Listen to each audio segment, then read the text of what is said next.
What's up, y'all? And welcome back to Dad Needs to Talk. I'm your host, Robert, and today we're going to talk about my thoughts on the Uncharted movie, my early hours with Horizon Forbidden West, and your boy been buying a lot of manga, and my kids did very awesome in sports this weekend. So let's get to it.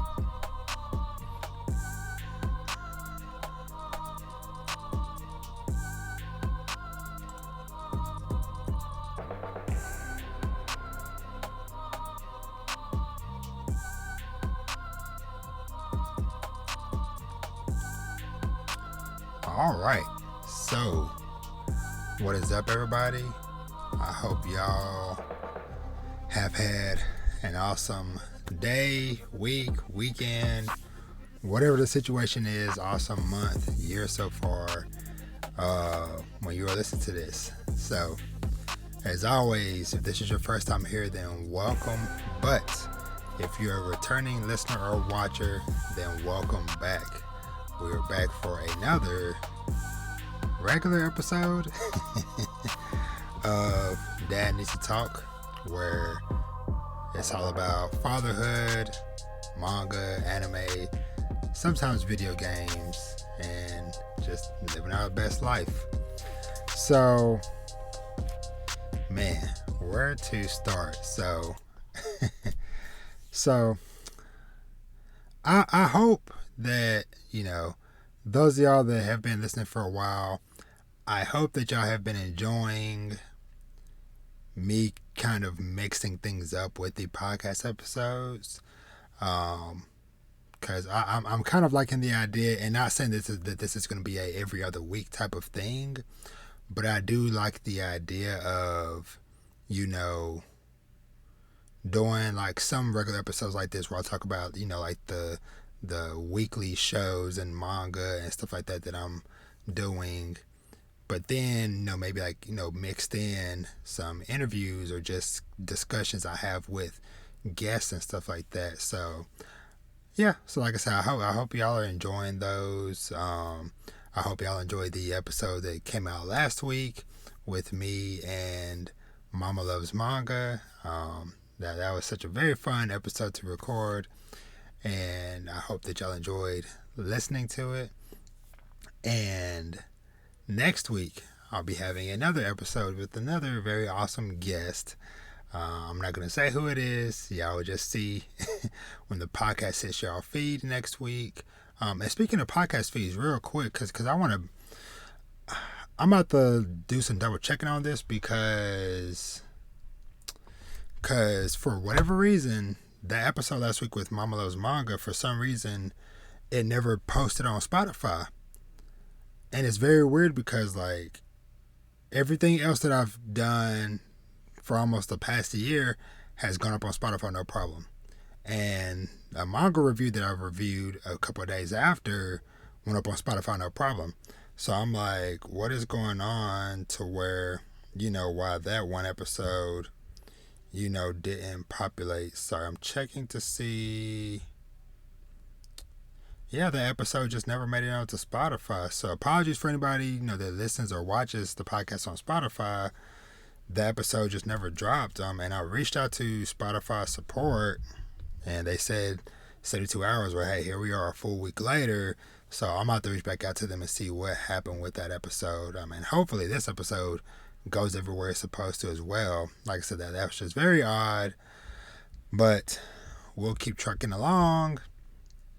Trying to think, like, where does it even start? I guess like a couple of just housekeeping things. Like I said, go listen to that episode I did with Mama Loves Manga. That was super fun episode where we talked about, how she got into being a content creator and, her also being a mom and the different manga series that she enjoys, and both of us talking about, the things we love about being in this community. So make sure y'all go check out that episode. And as far as reviews, I posted my review for Mama Akuma Volume 1 the other day, so go check that out. This was a fun, wholesome read about a 4th grade girl who summons a demon to grant her one wish and her wish is for him to become her mama. So it's very sweet, very wholesome. Uh, Looking forward to picking up the next volume, hopefully this week. Um, and I'm trying to think aside from that. Yeah, I don't know what else. Now, I do want to say, because this is happening faster than I anticipated, because things was kind of drip feeding a little bit, which is fine, because I'm still new, still learning this stuff, whatever. But your boy, at least at the time of me recording, and I'm gonna have this captured on video, I am one subscriber away from hitting 100 subscriber milestone on YouTube. So currently sitting at that lovely 99 right now. So yeah. So hey, if you want to be the 100th person, and you're not already subscribed to the YouTube channel, go over there. Hey, drop me a little sub. But yeah, but I don't know. I don't know what I'm gonna do, because I kind of want to do something to celebrate the milestone. I think I kind of maybe want to do a live stream of sort. I've never done any live streams on YouTube yet, so we'll see, how that might go. But I think that'd be just kind of fun. Maybe just and it might, might not even be a super long thing, but maybe just 30 minutes to an hour, just something just to show my appreciation to y'all, for those of y'all that have, been showing up, supporting me, rocking with me, and everything in between. So yeah. So we about to cross over that milestone for that. And I'm trying to think, is there any other content stuff? Yeah, just know I have, like I said, I have stuff. I have plans out the wazoo coming, because I've still been reaching out to people and making links and connections, and I already have some dope stuff lined up. Hopefully I'll be doing something very cool surrounding, because y'all know Fire Force is ending this week, or the last chapter is dropping this week, so I'll be doing something soon for that. I'll also be doing something celebrating the 100th chapter of Undead Unluck in the next week or so. And like I said, I'm going to have my special guest, another guest episode next week. And yeah, just lots of dope stuff on the horizon. I already have I have a boatload of reviews in mind for stuff I want to do, because your boy has been busy manga shopping, which I'll get to that in a moment. But I guess just man. So little bit of update on myself. It feels like forever, but I guess like a couple weeks since I've done like a regular episode. Life has just been just like extremely busy, just all around, just cause work got super hectic,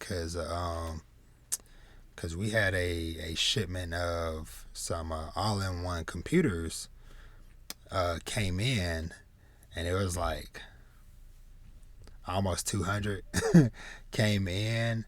And so, we know that we have stuff on the way, but a lot of times we at least have a heads up of like, hey, be on the lookout. Wednesday and Thursday is when this shipment should be coming, versus somebody just knocking on the door and be like, hey, delivery here, six double stacked pallets of all-in-ones, and it's like, crap, I don't have any room. And so yeah, so that was like very busy, very tiring, organizing that stuff and moving stuff around. So I was like done, like towards the end of last week, because the end of last week, I was really just kind of like had my eyes looking towards Horizon Forbidden West.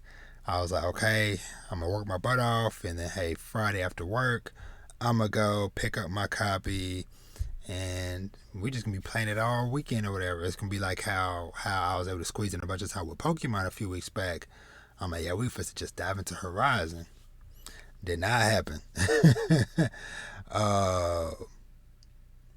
because I got off of work and literally went and got the game, ran like a little errand, and literally as soon as I got in the house, we got a phone call. Not a bad phone call, very good phone call, but I had to go and pick up some very important stuff from somebody that was like 45 minute drive away.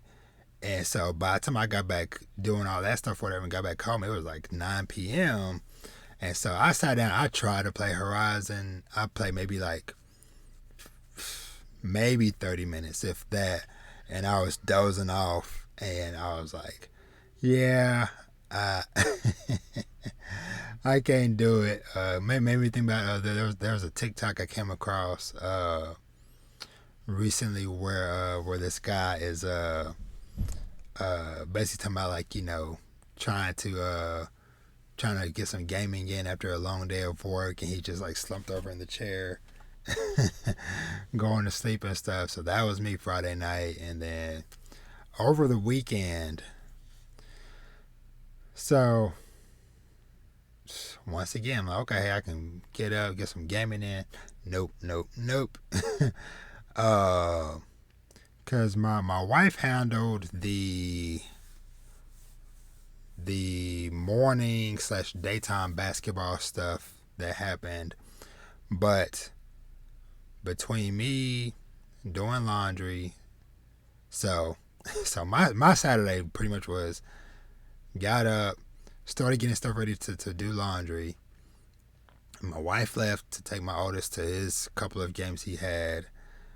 So while I am putting stuff, washing, whatever, my wife texts like, "Oh, other daughter has track practice." Okay, cool. So get the stuff in the washer, go get her to practice, come back, put the stuff in the dryer. By the time the stuff is drying, it's time to go back and get her from practice, come back. Then I got to squeeze in an episode or two of anime. Then I got to do record with my guest that I'm having on the episode for next week. That was a couple hours. And then pretty much then it was time to get everybody ready to go to the basketball games because my son and daughter played at the same time. Luckily at the same location, but still just, having to bounce back and forth between two courts or whatever. So that was pretty much my Saturday. By the time we got them and got food and all that stuff, whatever, yeah, that day was done for. And side a little funny story. So my oldest boy, he had, I guess, a freaking growth spurt, at least in his feet. Cause after his first game Saturday, my wife calls me and she's like, "Hey, talking about after the game, his feet was hurting or whatever," and they checked him and his feet they was pushing right up against the edge of the shoe. So okay, clearly the shoes have gotten too small.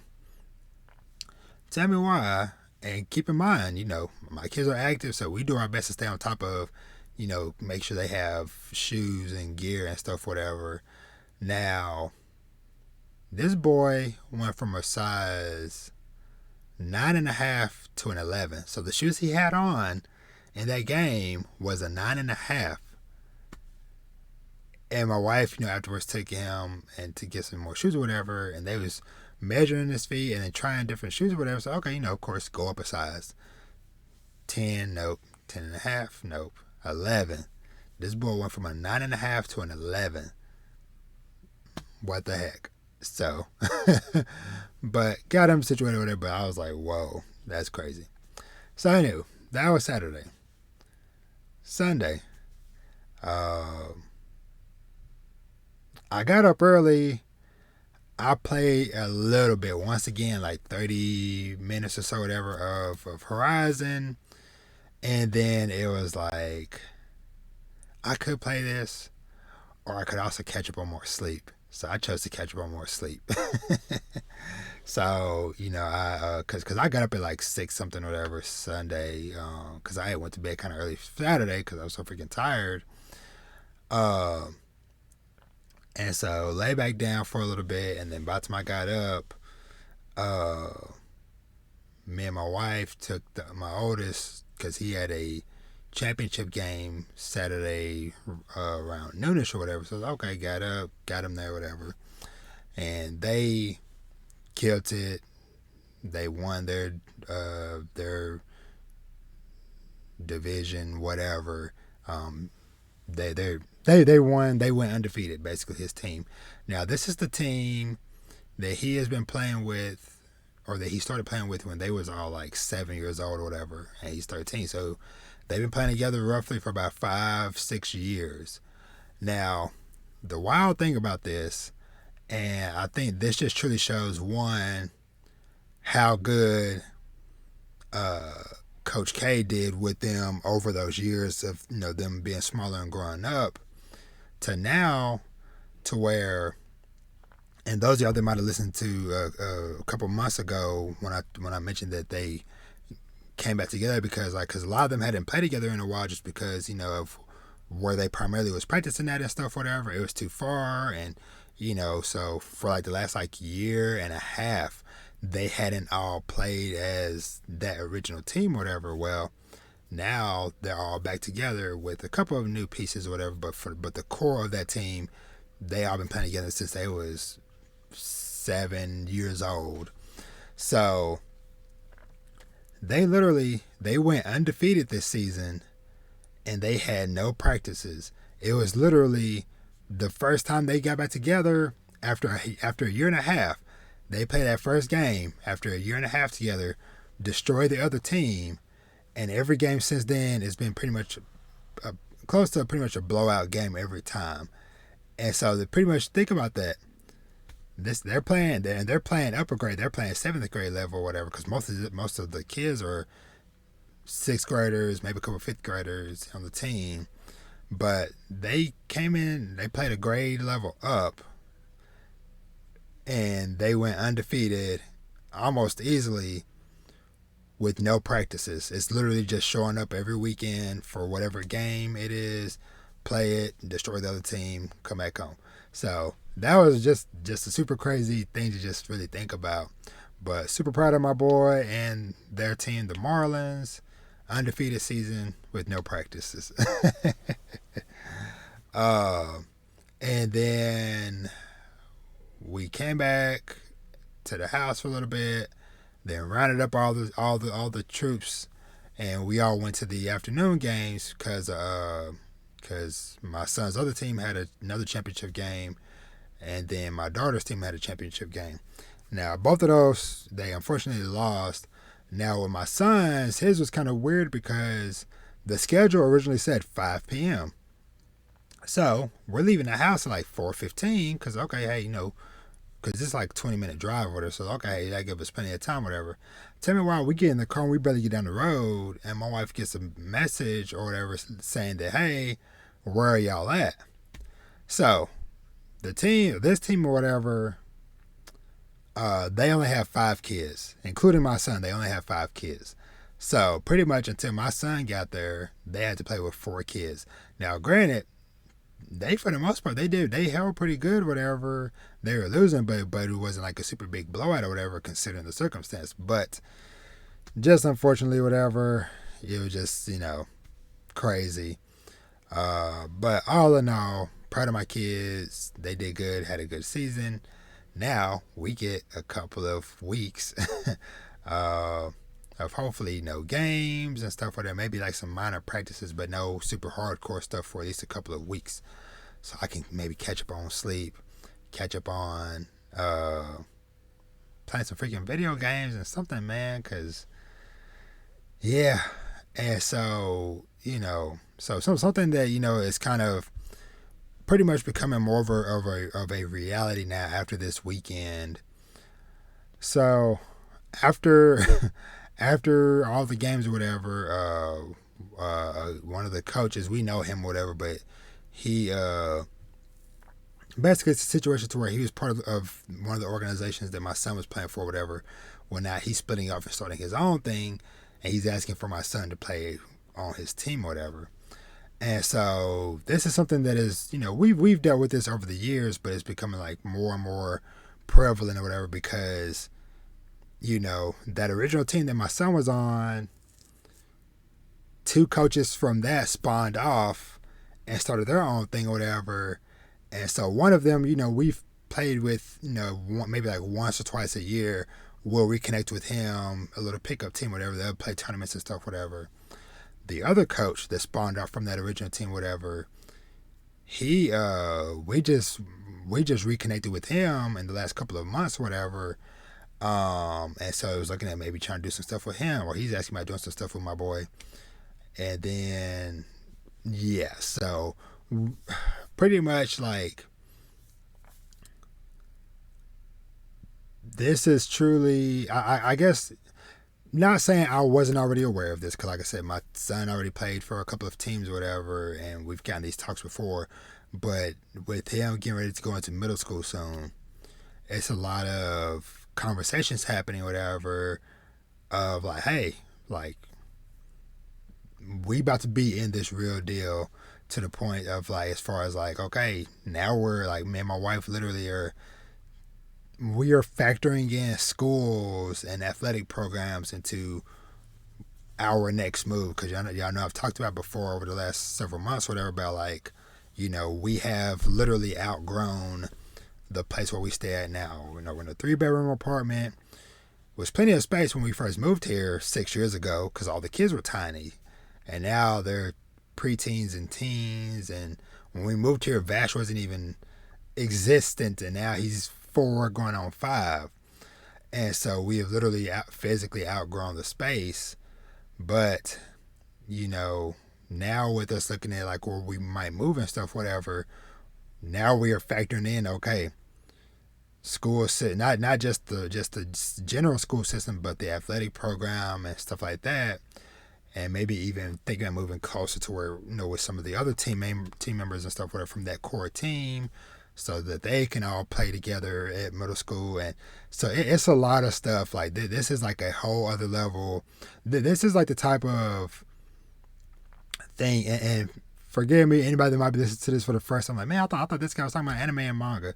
It's also going to be talking about fatherhood and the things that come with this, and just giving you a little bit of insight into what be going on in Robert's life behind all the manga reviews and stuff, whatever. But it is like, this is like a legit factor. This is literally some stuff that you see, and of course, not saying that my kid is gonna be like the next LeBron or anything like that, but it is stuff like this that like you see in like those documentaries and stuff, whatever, of athletes and stuff, whatever, of, hey, parents having to move to certain, or planning to move to certain areas or whatever, to do this and that to give them a better opportunity and stuff like that. Because I'm thinking about like where I grew up at back home in freaking Jasper, down in deep southeast Texas.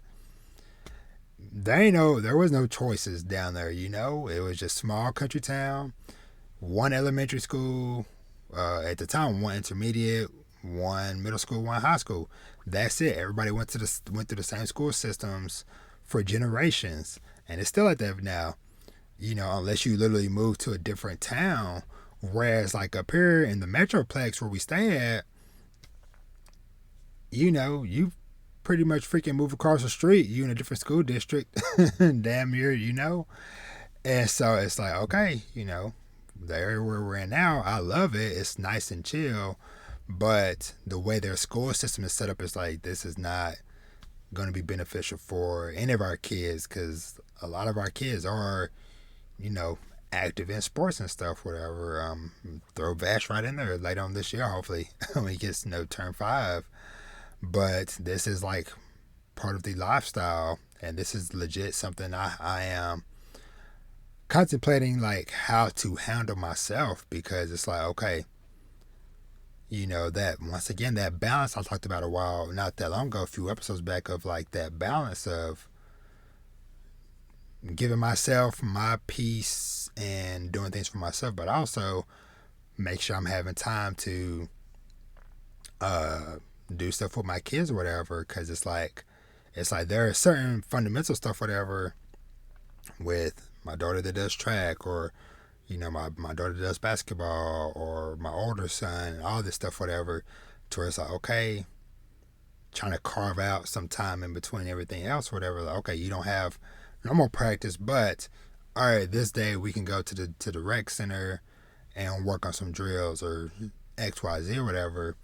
Because like I said, we're legit in this thing now. Like I said, where people are freaking calling us up and be like, hey, can your son come play on our team, or this and that. So it's a whole, this ain't, ain't watching on television. We live in that stuff now. But anywho, sorry for the long ramble about that, but I just had to kind of just share that and get that off my mind.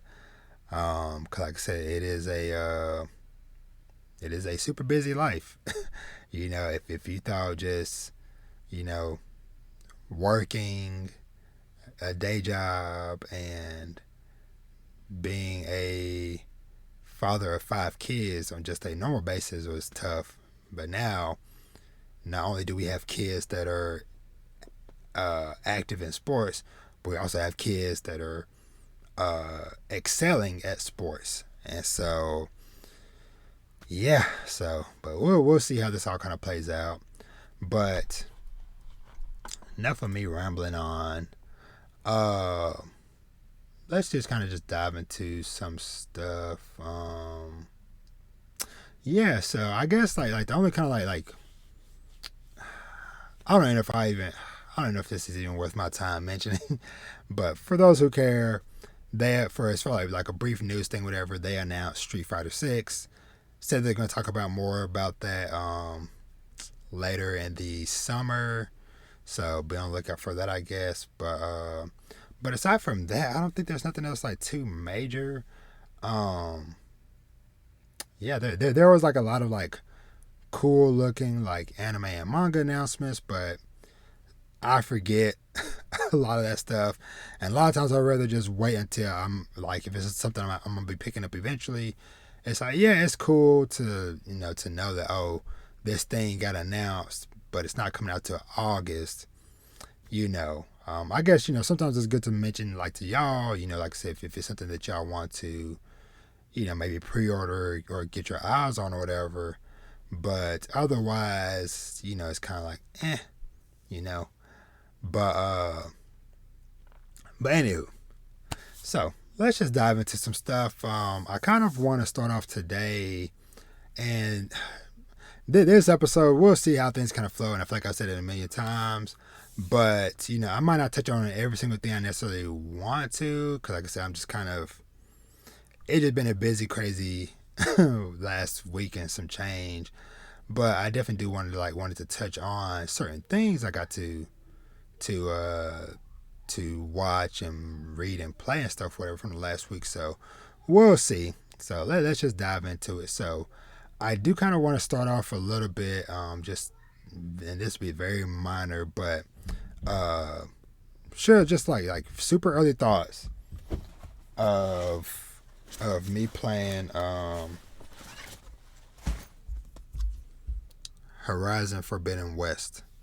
So like I said, and it kind of sucks that I just didn't have the time, because I had this planned in my mind weeks ago when I found out that they were going to be coming out on the same day. The Uncharted movie, which I saw, and I'll talk about in a minute, but I saw, the Uncharted movie and Horizon Forbidden West. Perfect. I already had the damn episode title planned out, The Uncharted Forbidden West. Perfect. But I feel like I'm not even doing the title service, because unfortunately life happened, and I literally 30 minutes before I recorded whatever, just finally got to the opening credits, and that was maybe 2.5 hours into the game. But I guess just kind of just super initially whatever, and I don't mean this in a bad way whatever, for sure, but it's just at least for me, I see it as a positive. It's it feels like Horizon. So if you enjoyed playing that first game, Horizon Zero Dawn, then more than likely, I'll just say off of just that alone, pick up Forbidden West. Um, just because, it still has the feel good shooting arrows, knocking the different parts off of the different machine creatures and stuff. And of course, just the awesomeness of just seeing new creatures and stuff, whatever. Because that was something that I loved about the first game. And even though I've only played 2 hours, whatever, I've already seen a couple of new enemy types, whatever.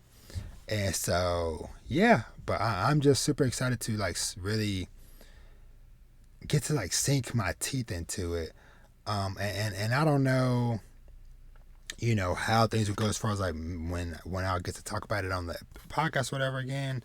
But hopefully, because like I said, I'm gonna have a guest on next week's episode. So maybe the episode after that, I'll get to share some thoughts and stuff on it. Some more concrete thoughts. But as far as like in general or whatever, enjoying it. It looks freaking gorgeous to say the least. Looks really good. And yeah, like I said, just same feel good. You already, like early in the game, you already get a couple of new gadgets and tools in your arsenal.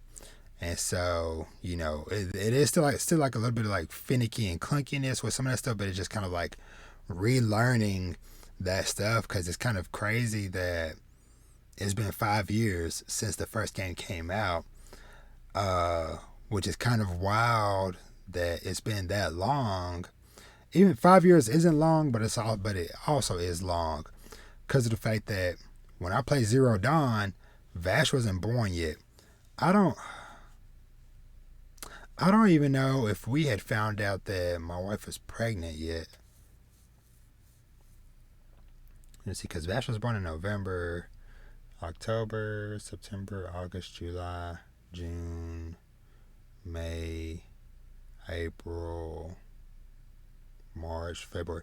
So if we did know, we might have found it like right around the time Horizon or Zero Dawn came out.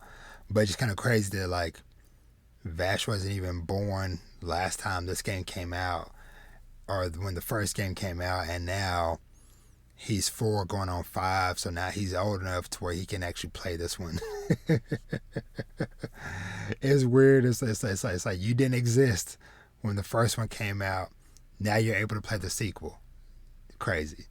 But Horizon Forbidden West, like I said, just in the very small taste I got, I'm like, okay, yep, this is more Horizon, and I am excited to see what secrets await in this world. But yeah, so that's Horizon. You know what? Perfect. Let me just go and just dive into my thoughts on the Uncharted movie.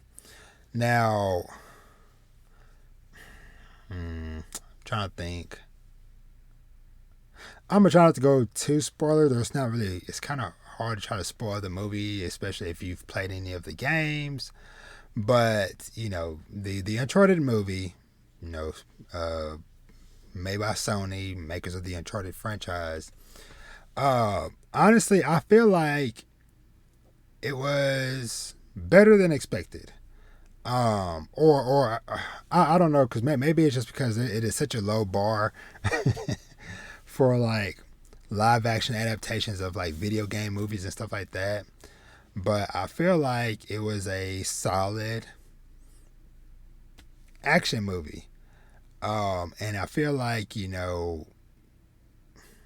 I don't necessarily feel like you have to have played the Uncharted games to like the movie, but I definitely feel like, there'll be some really cool nuggets and Easter eggs and callbacks and stuff, whatever, throughout the movie. Because like example, when Nathan Drake, when he was like going through like an old chest that he had like a bunch of stuff, whatever, from his childhood in or whatever, there's a Naughty Dog sticker in there from the studio that make the games.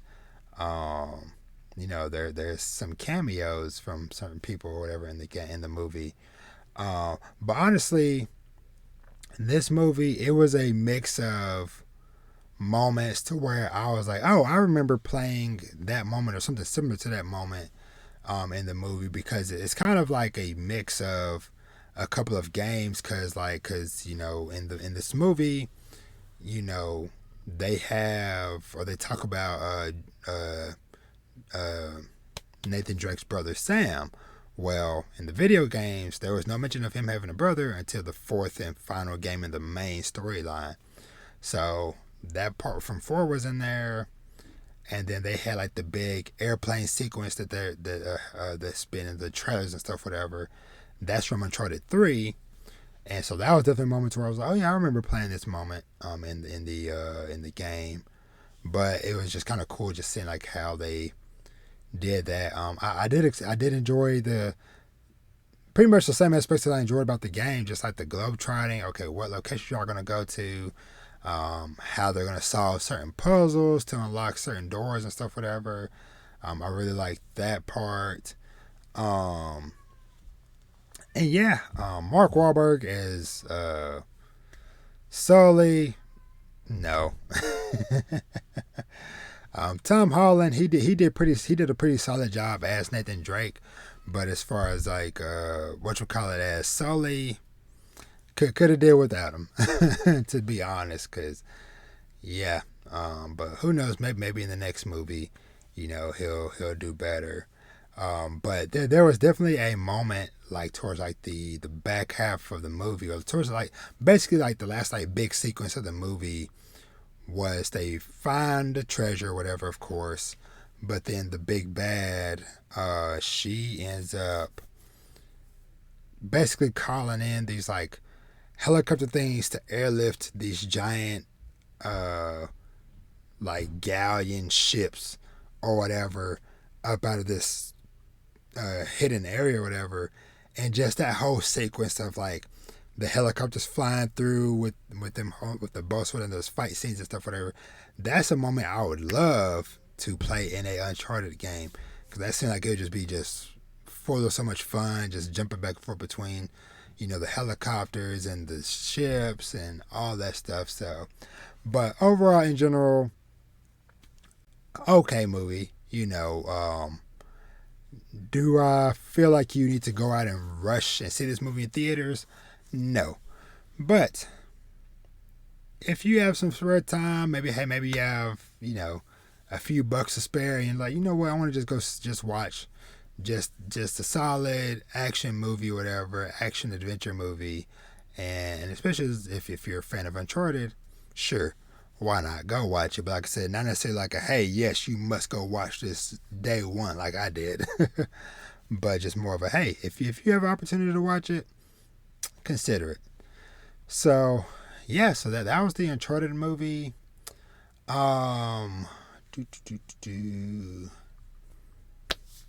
Let's see. Let's talk about. Let's jump into. I guess I'll just give a quick shout out to Peacemaker Finale. Ended a couple weeks ago, or whatever. Since the last time I did a normal episode. I enjoyed it.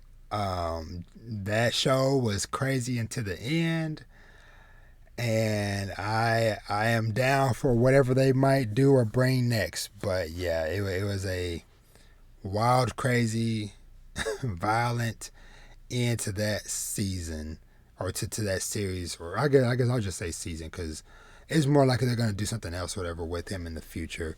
But yeah, Peacemaker overall. Hey, now if you're looking for a wild, crazy, explosive action time, now that is definitely something that I recommend going to watch, because that was only 8 episodes, I think, 7-8 episodes, about 45 minutes to an hour roughly episode. So definitely, yeah, go and give Peacemaker a watch. That was a really fun and really cool show to watch. So I'm only gonna touch on just like a few other shows that I watched. First of all, got to give a shout out to Craig of the Creek.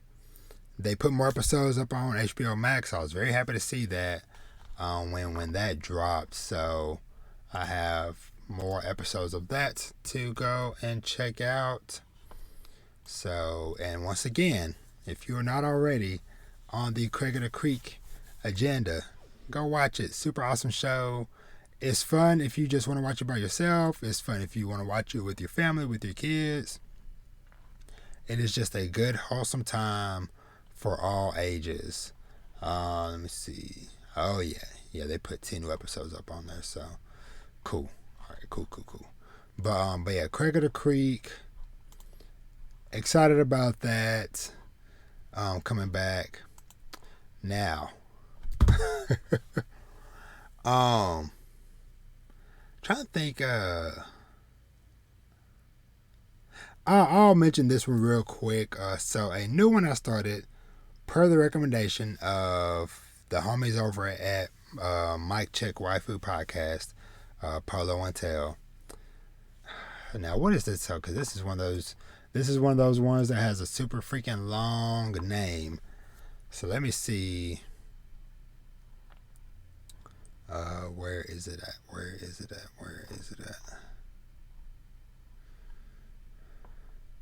It's called like the Genius Princess Guide to Raising a Kingdom Out of National Debt, or something like that. Hold on, let me see if I can find it. Yeah, the Genius Princess Guide to Raising a Nation Out of Debt. This has been a pretty fun watch. Pretty much it follows a prince who his father got sick, whatever, so he had to kind of like to kind of step up and take over a lot of work, but he is super smart, and his plan is to just, basically figure out a way to get his country out of poverty, out of debt, and then just hand the reins over to somebody else and be like, hey, cool, I'm done. Well, this is one of those situations where it's like, okay, too smart for your own good type of thing. But I just love how he keeps on ending up in these situations where, just through sheer luck or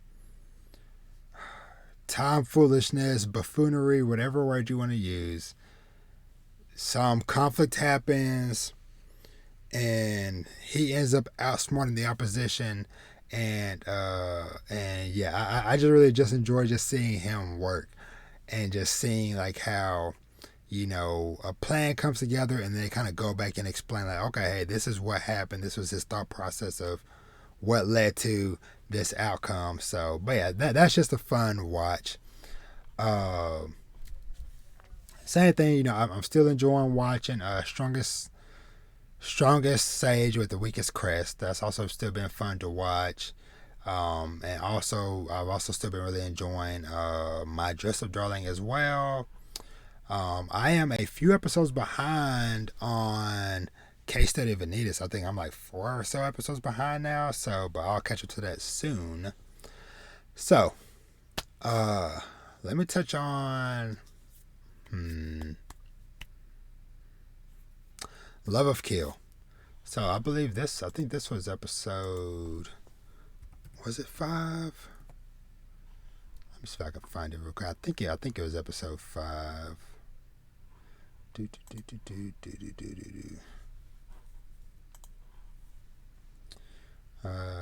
No, episode 6. So Love of Kill, episode 6, Dark's Dream. Actually, because I don't know when the last time I recorded. But anywho, this episode I really enjoyed because once again, dots are crossing and connecting and all that fun jazz. Cause what's his name? Ryong. him and like Chateau's boss, or whatever, they were, of course, spoilers for this episode, but you know, that conversation they had on the phone where it seems like the boss knows about Chateau's something about her childhood or her background or something, whatever. And so he was planning to meet with Ryong Ha to uh to just talk about all this stuff, whatever. But before he got there to meet her boss, somebody rode up on him and killed him, seemingly. So I'm like, what is going on? What is going on? And I was very tempted because, you know, one of those things where it's like sometimes, you know, a manga has been there in front of you the whole time, but sometimes until you have watched the anime, now you're actually paying attention. Oh, okay, you were here all along. So that's how I am with Love of Kill. I'm pretty sure it was on the shelves all these months, whatever, but since I didn't really know anything about it or whatever beforehand, but now that I'm watching the anime, I'm looking at the manga volumes and I'm kind of like, dost thou need to read it? But I'm going to try to be good and just continue watching because I'm enjoying just watching the show and hearing the music and everything and just watching it unfold every week. So we'll see. We'll see if I stay strong through this. Now, the two anime this week that is just like, whoa. Ranking of Kings. This was what episode? This was episode 18. Battle with the Gods. So, in this episode, let me check. But yeah, so this episode, pretty much, we continued, of course, with Boji and Oaken fighting. Man, our poor boy Boji, going through it for real, cause of course, he's still trying to fight Oaken or whatever. He's running out of stamina. But he tried to do an attack because what was it? I think Oaken was about to attack Kage, and then Boji stepped in, did like this like crazy multi-stab attack, shattered his face mask and all this stuff, whatever. But of course, Oaken just regenerated or whatever. And so Boji trying to do some move where he kind of came up on Oaken. Oaken just stabbed himself through the chest, thus stabbing Boji through the leg. And so the freaking episode ended with Oaken standing over Boji about to stab him. Kage comes running up and basically turns into some giant shadow demon creature thing and seemingly swallows up Oaken. So it's like, what the heck is going on? What the heck did Kage do? But it's like, that was crazy. And then we also had freaking what's it called? We get a little bit more on Miranjo and King Bose's backstory. So we learned that King Bose basically met Miranjo because he had killed her father. So Bose was just traveling around, fighting people, just trying to test his strength or whatever. And so he came to their kingdom to basically test his strength against some mages and wizards and stuff. Well, their country, that country that they were in, or a lot of countries, it seems like, were ruled by literal gods.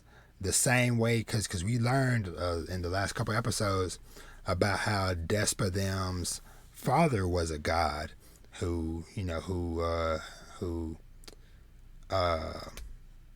had kids with the regular human, and that's how we got Desha, Despa, and Oaken. But we learned that like there was like a ton more other gods all around, and I'm curious, like, because we learned that Desha's dad at the time, they said that he was like one of the last remaining gods. So I'm wondering if, like, did Bose go around and kill them all, or like what exactly happened there? But yeah, so that happened. Oh yeah, so Bose kills Miranjo's dad in their fight. Moranjo's mom ends up healing Bose, and so Bose ends up basically sticking around and helping them out. And so basically it ends up becoming a backstory of like how the village that Moranjo grew up in went to seek help from another village to help them combat the gods or whatever. Well, this other village or whatever, they were shady as heck to the point where they ended up double crossing Moranjo them's village and ended up killing Moranjo's mom and seemingly probably doing all the horrible stuff that when we first learned about a little bit more about Moranjo back when Dewiela encountered her within himself. And so I am just like very curious to learn more about their backstory and stuff and how it all kind of ties together with everything. But yeah, oh yeah, I know what I was saying. Sorry, I stepped away for a second. But I'm guessing that that once they had killed Moranjo's mother and they got her, that's what led to them basically darn near. I think they like skinned her face and all this type of crazy stuff. Cause that's why like the little doll of her, that the Dewiela made or whatever, like there's no face, and yeah. So I think that's when that sequence of events happened. But this was just like an overall crazy and wild episode, and I'm just like, man, I am just here for more. Give me more. And so yeah, and like we still have like 6 episodes left, y'all. So but I'm just excited to see like what the heck is going on with Kage and what are the craziness they're gonna throw at us this week as well. Now, let's see. Next up, I want to talk about. Let me see if I can find. Because I want to touch on what's it called? Sabikui Bisco. So let me hop over to that. So,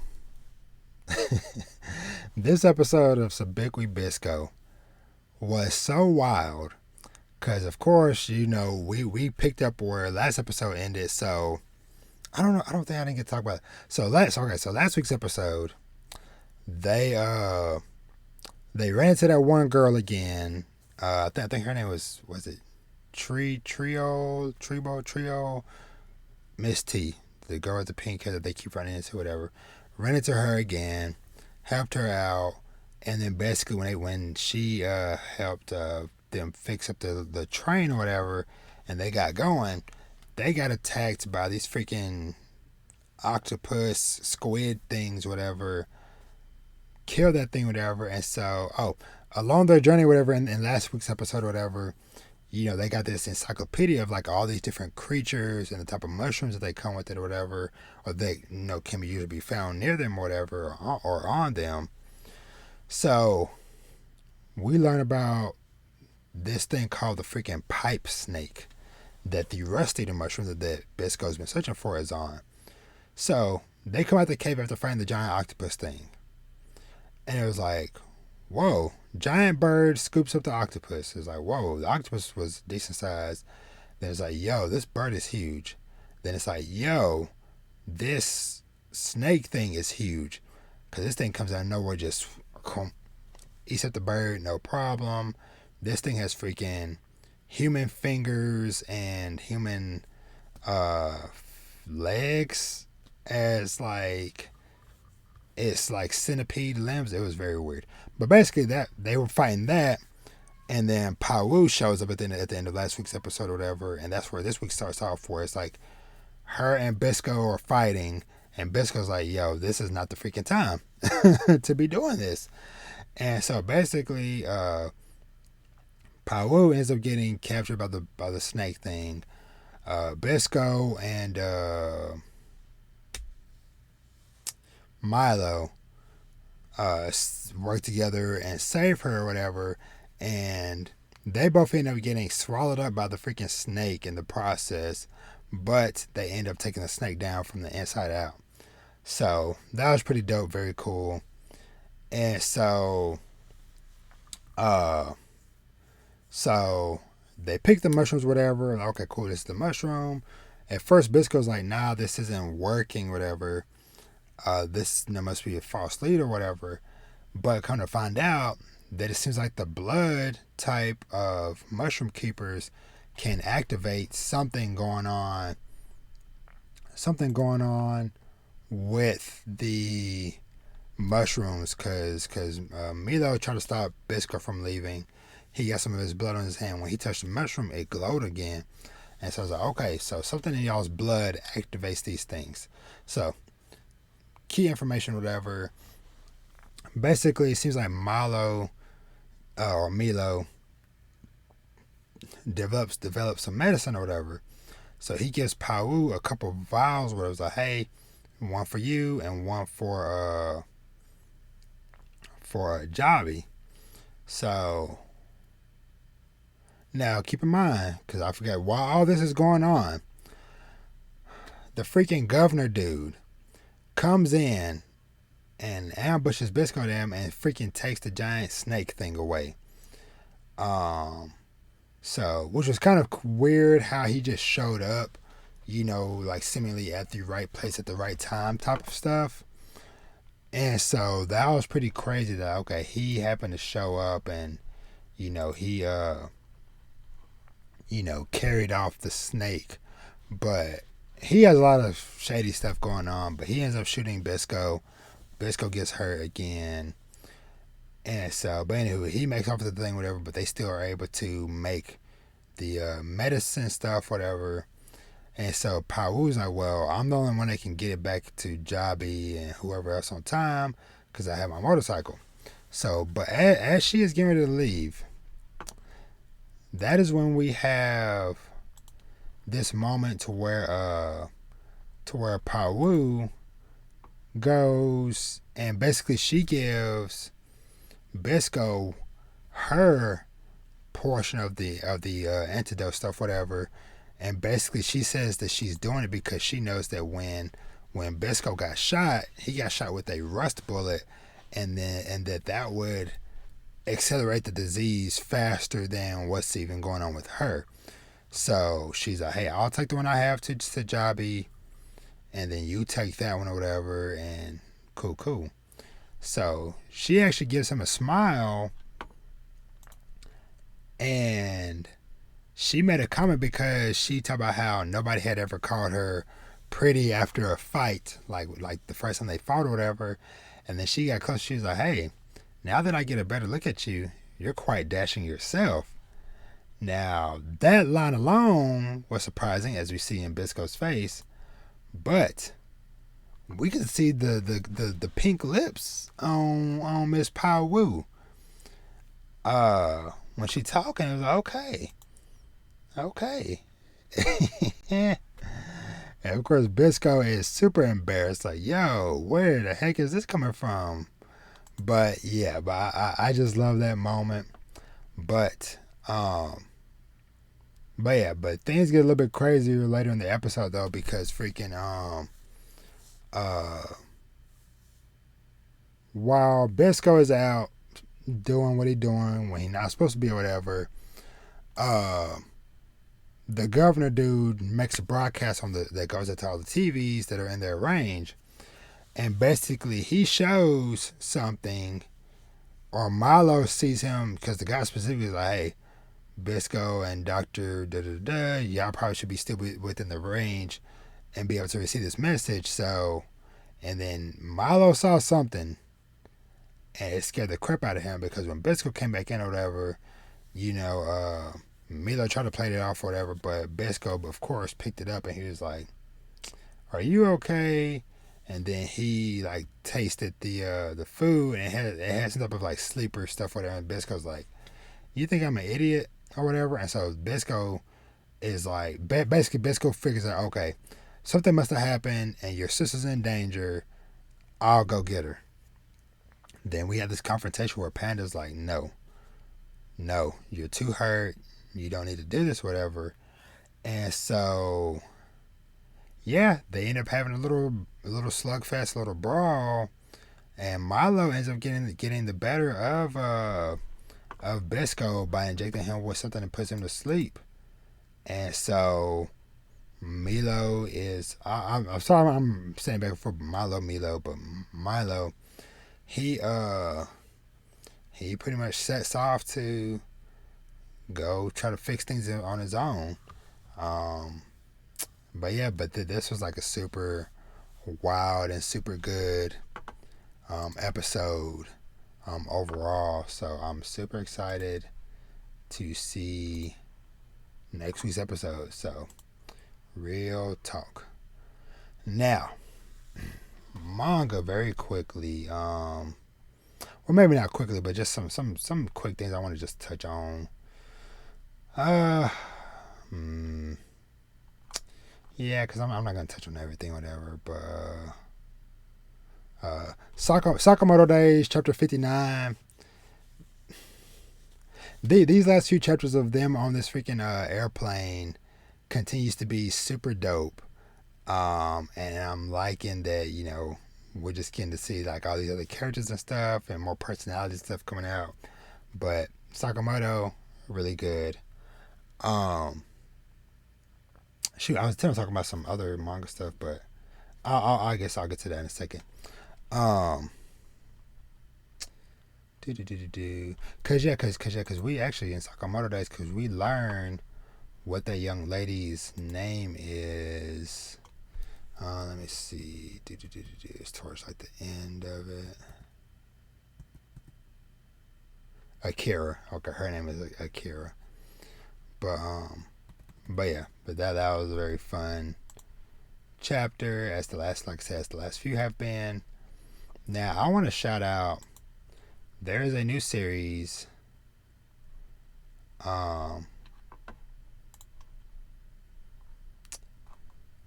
me see.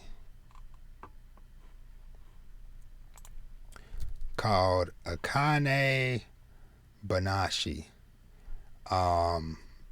And I'm not too familiar with all this stuff, but basically it's based off of Rakugo, which from what I'm gathering is basically like a form of kind of like a stage play type of thing, to where basically the person on stage basically like tells a story, but through expressions and stuff, they basically like try to convey and bring the story to life, basically. So yeah, so this is one of the new series that started in Shonen Jump in the last couple of weeks. Chapter 2 just came out this week, and so I'm really enjoying it. Like the general premise of it is basically this young lady, her father was a Rakugo player, and he was aiming to, I guess, like basically get like go up to the next level of that. Well, slight spoiler for chapter 1, but basically, while he's doing his test or whatever, like the head guy of the whole school or whatever, or the organization that they're in, he ends up expelling all of the students. And so it was like a crazy infamous thing that happened. It was like, yo, not only did he just say, nah, you just didn't have what it takes, he expelled everybody. And then we kind of basically get a 6-year time jump from there to this chapter, where the daughter, she's a little bit older now. She's like, I think she's about to be 17, 18. And so one of the other kind of like head teachers or whatever has been secretly training her for 6 years. And so the second chapter kind of ends with her basically getting a potential opportunity to try to showcase her stuff in front of a real audience for the first time. So because she basically kind of wants to show that, like, hey, no, my dad was super dope. Screw the old dude who screwed everybody over, but my dad is super dope. And everybody gonna know through me. So, but yeah, so that series has been, like I say, it's really cool. Liking it so far. I hope it continues to go. There's another new one that started this week too, called Earthchild. I haven't gotten to check this one out yet, but I'll get around to it sometime this week. Because I'm also I need to catch up on so much other like weekly stuff, whatever. But it's also like, okay, I can just let that shit build up for a while. Pardon the language. But just let it build up for a while and just kind of go from there. Let me see. Do. Okay, of course. Okay, so My Hero Academia. This will be a little bit of chapters 343 and 344. So last chapter, we kind of had all of basically it made it they made it look like Aoyama lured Deku out by himself, and then All For One showed up, and then All For One summoned all his goons, Dabi and Toga and Shigaraki, everybody. But so did the heroes summon everybody coming through, all the class 1A and all the pro heroes, all that stuff, whatever. Well, this chapter is basically kind of like a flashback, kind of explaining how things got to where they were. And so more or less it was a mix of team effort between them utilizing Shinso's voice quirk, because he had modified it some more, or he had leveled it up some more to where he can control other people's voices, so to speak. So that was a key clutch thing, as well as Monoma. They had him to copy Kurogiri's quirk, where they can transport everybody. And so yeah, I'm just very curious to see like where things kind of go from there. They kind of got all the villains sectioned off and isolated in these like little like stone things or whatever, but we'll see how that goes, especially because it's like Shigaraki could literally just touch the ground and disintegrate everything. But anyway, we'll see how that goes. Jujutsu Kaisen, still dope. Freaking Yuta versus the freaking cockroach cursed spirit thing.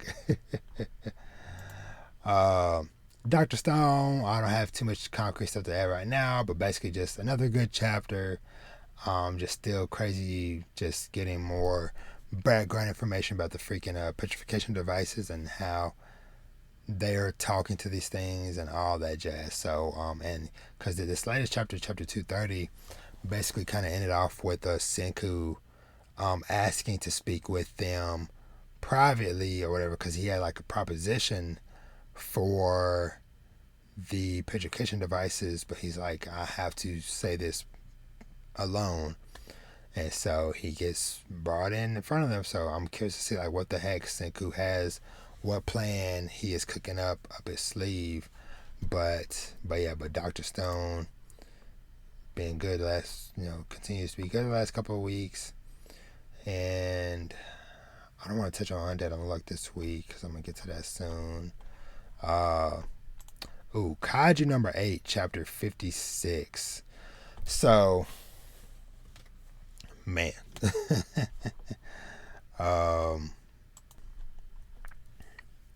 The kind of main thing I want to touch on from this chapter 56, is the vice captain, Hoshina.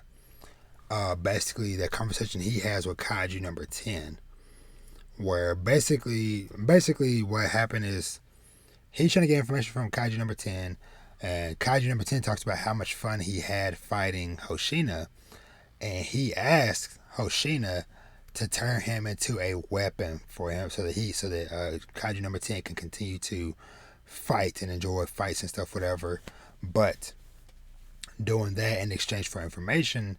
And so, he tells them like, yeah, I have info on Kaiju number 9. Kaiju number 9 created me. And so, yeah. So that was more or less, like I said, like nothing like too crazy or whatever, but just that conversation between those two of like Kaiju number 10, like, hey, turn me into a weapon so I can continue to fight, and everything. So, but yeah, so we'll see where things go from here with this, but I am very excited. Now, briefly, I definitely want to touch on some stuff I picked up, and actually make myself a little bit bigger.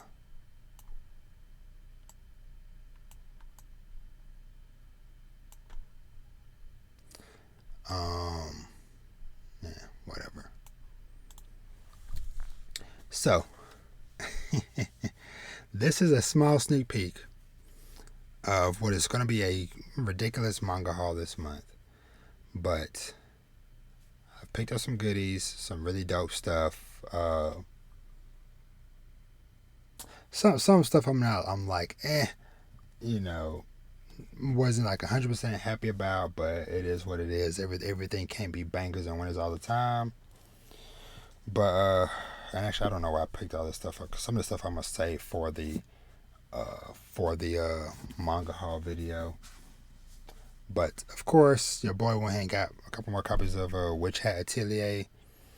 But I picked up Even Though We're Adults Volume 1. Now, I was in the mood. I was looking for something, for something a little bit, some spicy mess. Just some spicy mess. Because it basically follows, I guess I'll just read the synopsis for this one. So, Ayano, an elementary school teacher in her 30s, stops by a bar one day and meets another woman named Akari. Sparks fly as the two chat, and before the night is over, Ayano even goes in for a kiss. Akari is intrigued but confused, especially when she discovers that Ayano has a husband. Both Ayano and Akari are about to find out that love doesn't get any easier even as you grow older. So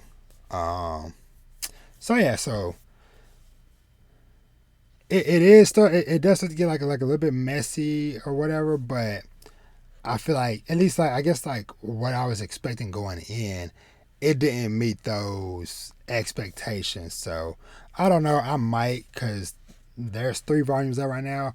I'm debating maybe at least going and getting the other 2, and at least just trying all 3, and it's like, okay, does this hook me after a couple more volumes, or is it just not gonna be my thing? So, but we'll see. But that first volume, like I said, was kind of not the best. Man, you already know Mama Akuma that I mentioned earlier. This is one I picked up today. Seems like it's gonna be some wholesomeness, and I guess I am just gonna be going on a freaking Yuri manga journey for a while or something. Cause Yuri, also Girl Love, that you saw with Even Though We're Adults, and this next one I picked up also Our Teachers Are Dating. So it's basically just a story about, I think it's the gym teacher and the school nurse are dating. And it seems like it's a nice wholesome read. So, and it's not that long, so it's only 4 volumes. So, and the 4th volume's coming out in a couple of months. So I want to pick that up because I'm like, you know what, I want to try something different. Like I said, I'm just trying to continue to build and expand my manga palette. So let me see what else. So this is another one that I picked up just because it is the influence of Karate Survivor. Now, those of y'all that remember, let me grab it. When I came across Karate Survivor those months ago, remember I told y'all, I was like, okay, it is the isekai, and originally it was like, another isekai, but the premise of a guy getting reincarnated into another world, and he's not OP, he just has karate skills. I was like, okay, I am down for this. And I think that's also why I am also enjoying. There's an anime called How a Realist Rebuilt a Kingdom, where similar thing to where it's just a normal dude gets transported into another world, but he gets nominated as basically it's kind of like the acting king of this kingdom, just because of, like, as the title suggests, he's a realist and he just thinks differently than a lot of these people do. So he's like getting them out of debt and making the kingdom prosper and all this stuff, whatever. But he doesn't have any powers or anything like that or whatever. So I enjoy that. Well, all that to say, this other one I picked up, I came across the other day, called Headhunted to Another World. From Salaryman to Big Four.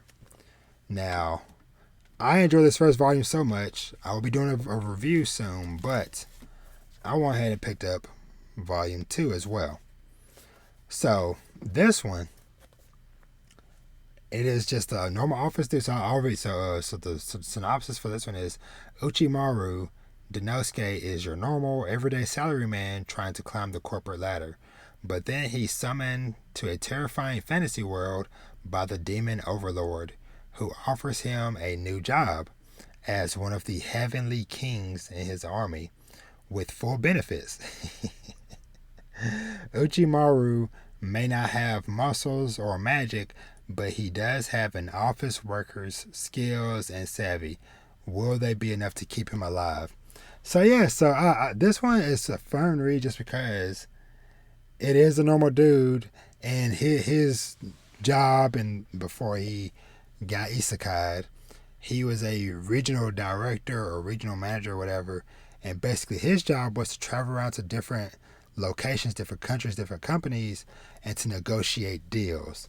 And so basically this the demon lord basically is trying to unite all the different nations and stuff, whatever. So he's sending him examples like, hey, go talk to the orc nation and see if you can get them to come and join with the demon army or whatever. So it was a really good read. Like I said, I'm excited to dive into volume 2 and for me to do a review for this hopefully sometime soon. And I'm kind of laughing because I'm also looking at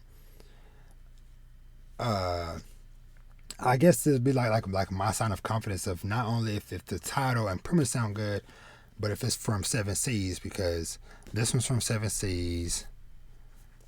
Karate Survivors from Seven Seas. Die Dark is from Seven Seas. And several other things I've picked up as well. So love those. And this last one I'm gonna show off, I was wanting to kind of keep this on the wraps until I reviewed it or whatever, but this kind of tests those of y'all who are listening to the podcast and who don't. Now, those of y'all might remember, let me grab it real quick.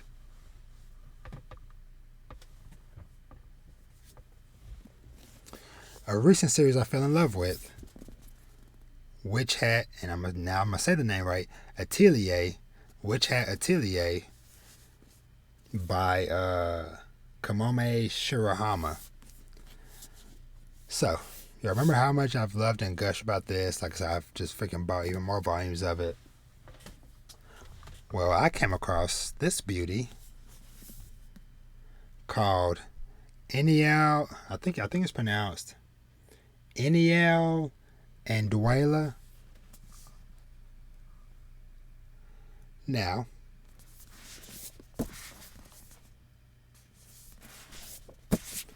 I instantly fell in love with the look of the art. Now, at the first moment or whatever, I didn't realize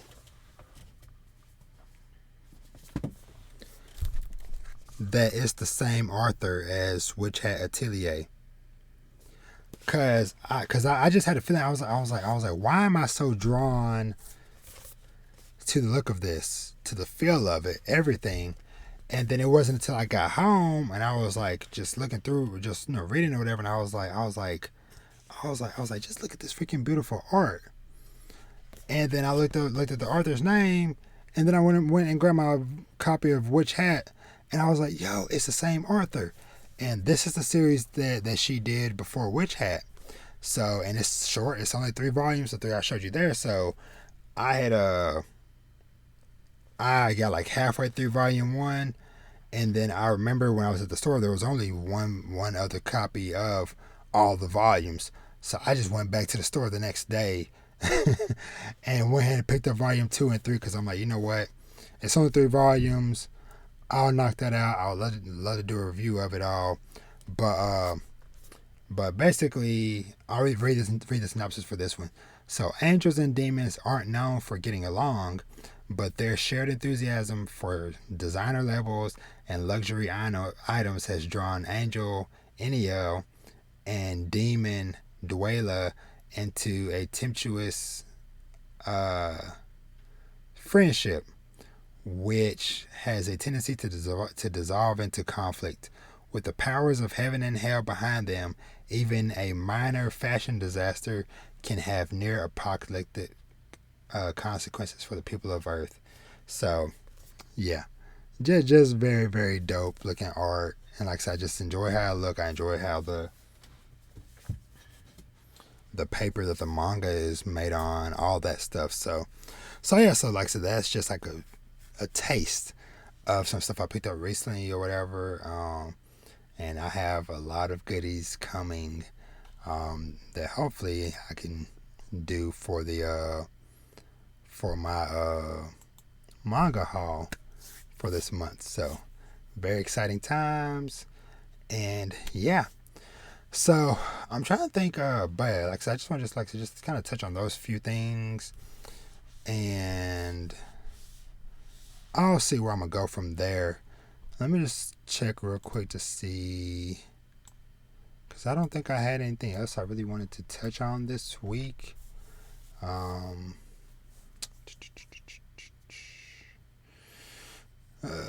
So I did read another manga series, and I don't know if I want to end the podcast talking on this one, but I'll just briefly touch on whatever. It's called Inside Mari. It's kind of like a mystery type of series. Now, the author of that series is the same author who does Blood on the Tracks and some other like psychological or thriller type of series. So Inside Mari, I read it all within a few days last week. It's only 80 chapters, and all the series is up on Crunchyroll manga app. Now, disclaimer: this series, even though it says like older teen, I feel like this should be like rated mature. Because I was very surprised when I went and looked at it. Because after I read it, and I was at the store recently, and I was like, let me go look at the volumes, and seeing that the manga volumes were not in plastic wrapping. So, and just seeing like some very explicit scenes, I was like, yo. So long story short, this series basically follows this guy who's in his like. See, I don't know if I want to talk about this on this podcast. Basically, this guy who is infatuated with this girl, and basically he seemingly wakes up inside of her body, and now he is having to live her life. I'm trying to figure out like the mystery, like, okay, how did this happen? What's going on? And all this stuff. So, like I said, it goes some very wild and crazy places, but some of the twists and reveals and stuff, whatever, kept pulling me along. But man, it went to some crazy stuff, which I'll talk about in a future review by itself. Don't want to do that here. but yeah, I think that might be it. That's like, ain't no need for me to stretch this out. But yeah, so you know what? Let's just go ahead and just wrap this bad boy up and let's get out of here. So, as always, thank you for tuning in to Dad Needs to Talk. As always, you know, if you're not already, make sure you're subscribed and following the podcast on all podcast streaming services: Spotify, Apple Podcasts, Google Podcasts, Amazon, iHeartRadio. Everywhere you can get podcasts, you can find me. And also, make sure you subscribe to the Dad Needs to Talk YouTube channel. Like I said, I am one person away, as of the time of you recording this, from hitting that milestone of chapter 100. I mean, not chapter 100, good Lord. Of subscriber 100. So, if you like to be that lucky person, go give your boy a sub. No, help me out. And yeah, like I said, I'll see what I'm going to do. Because I got to do something to celebrate this really dope milestone.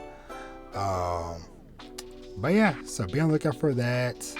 Like I said, I have tons of reviews cooking and in the works. Lot of both manga series, like manga volumes, as well as like series as a whole. Like I said, like for like Undead Unluck and Fire Force.